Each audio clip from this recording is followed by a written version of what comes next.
nakupa kisa kifupi sana. Aliyekuwa mzazi wako yuko hai.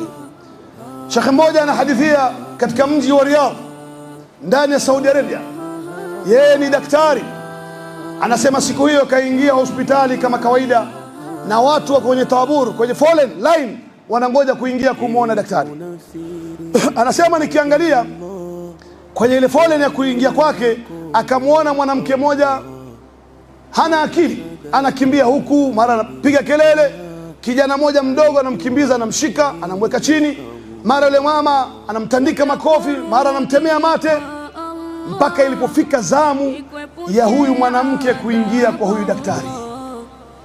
Alipoingia kwa daktari, yule daktari akamuuliza yule kijana, huyu mwanamke ni nani na anaumwa nini, ni ugonjwa wake nini?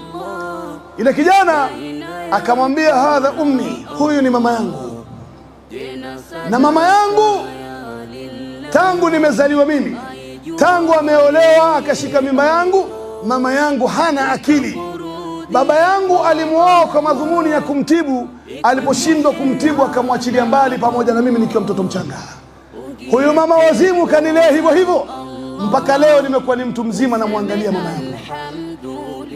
Mbaya zaidi ni kwamba huyu mama ana maradhi yote, ana sukari, ana pressure, ana vimba miguu, ana matatizo yote ambayo leo watu wanaugua.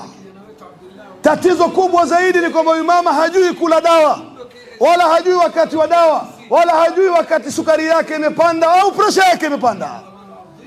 Nani anayemwangalia? Ni huyu kijana. Ampime mama yake, mama mtandike makofi, mara atakuvua nguo.